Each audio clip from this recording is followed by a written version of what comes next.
Hi, readers, it's Lori. Welcome back to my channel, Books, Ink, and Paper, or welcome if this is your first time. And also welcome if this is your first time hearing about Middle Grade March.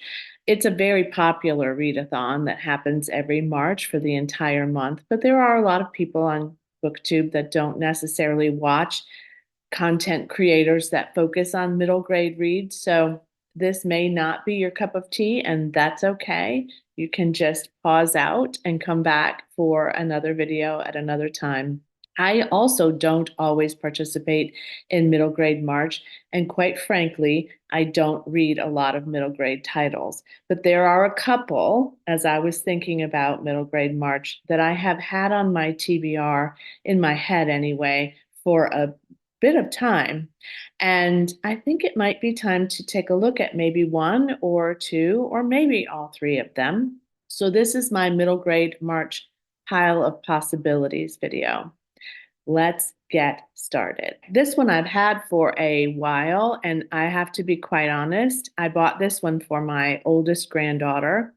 She wasn't reading it. She hasn't in the past been an avid reader, but she does seem to be reading more now. But when she was a middle grader, not so much. This is a Newbery Award-winning novel by Ellen Baskin called The Weston Game.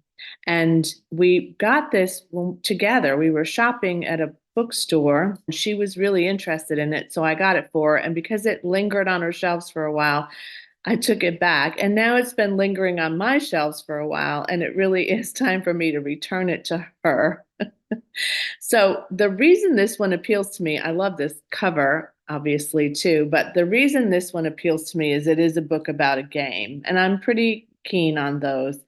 It's also short, so it would be an easy finish for me in middle grade March, along with the other things that I'm going to be reading. Samuel Westing dies, and clearly he's had a bit of wealth and an estate, and he somehow curates 16, I don't know if they're children or teenagers, so that's on me. I didn't necessarily think to look at that, to sort of play a game that will result in one of them winning his fortune. So this is post-mortem.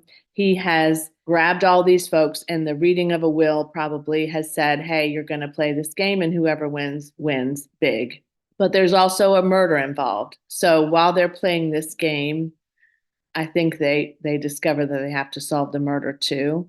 It's always seemed like a great plot to me. I did try to read it one time, and I just wasn't in the space. You know how that is? So if I'm intentionally in the space and intentionally committed to it, probably I'll have a better result. Okay, the next one, The Strangers by Margaret Peterson Haddix. This came out in 2019. I'll pop a picture of what the cover actually looks like. My daughter gave me this. Love these end papers. She gave me this last year. She was purging some things, which she often does. She doesn't keep books very long. And she wanted to know if I wanted to read it or if I wanted to sell it on Pango. I'm not sure that this one would fly on Pango. I mean, I would give it a good description, but nevertheless, this is the first in the Greystone series, which is also about a group of young people. And I'm going to tell you that there are three in this series. The Weston Game is a standalone. This is a series of three. So I love this premise too. Chess, which is the boy's name, Emma and Finn, are young teenagers or young middle grade kids. They are going about their lives. They have different things that they love, and everything is just fine and normal. And then three children are kidnapped in their community, and those children are named Chess, Emma, and Finn. Not only that, they share the same birth date in the same year.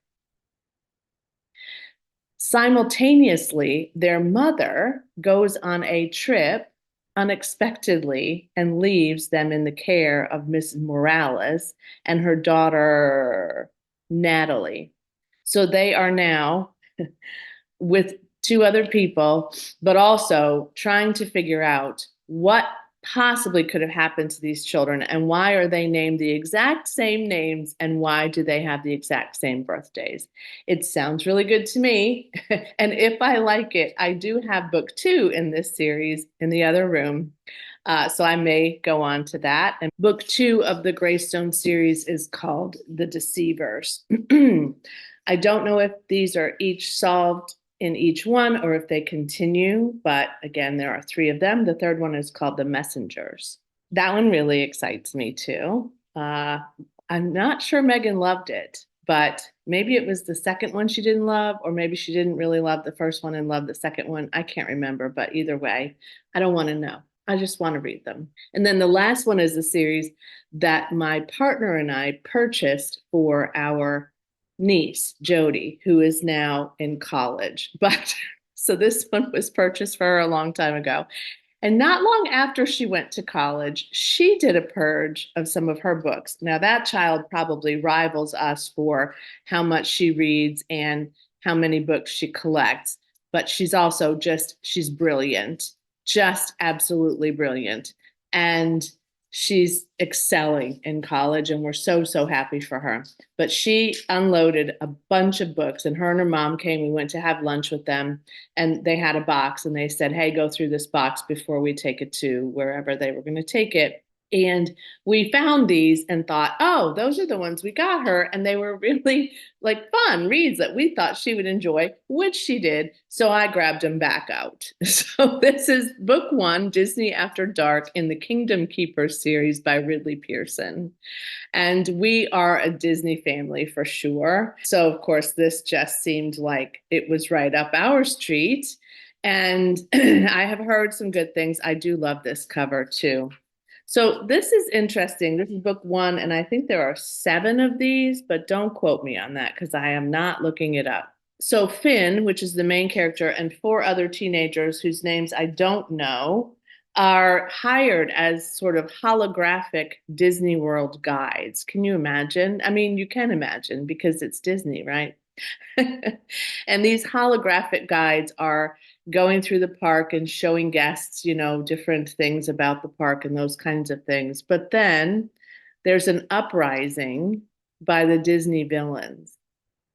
An uprising by the villains. I mean, of course there is, right? And so Finn, who's also the character in The Strangers, ironically, Finn and his team of guides are, of course, going to try to stop the villains from taking over Disney. It sounds lovely to me. It's also not particularly long. And I think we have 3 of these in this series. I don't know if she didn't continue that, but I think we only bought her 3. This came out in not 1963. Oh, It's a Small World is copyrighted for 1963. That seems right. 2005.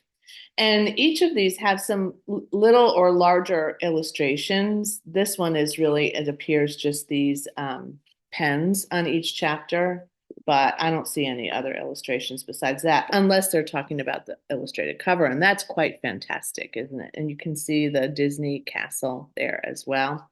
Disney did print this through Hyperion, so it was printed with permission. There's a lot you cannot do with Disney copyrights. And let's see, the second one is Disney at Dawn. The third is Disney in Shadow. The fourth is Power Play. And the fifth is Shell Game. And I do think that that is the full end of the series. Middle Grade March is a readathon that's hosted every year by Krista at Books and Jams, Amanda, whose channel now is on the middle shelf, and Katie, whose channel is Life Between Words. They have hosted this for a number of years. They all love to read middle grade novels, and they're great hosts and seasoned booktubers. There are some prompts for this readathon, and I'm going to tell you what they are. The first is one-word title. The second is debut. None of mine are a debut. The third is immigration refugee story. The fourth is animal on the cover. One of mine does have an animal on the original cover. And the fifth is book you feel like you missed out on. Okay. There is also a group read, which is The Mona Lisa Vanishes, which is a nonfiction middle grade, which I was kind of surprised by, and it might be worth picking up at some point in my life. Prompts that these would possibly follow under is The Strangers does have on the original cover, it looks like the back portion of a cat coming off of the cover's photo.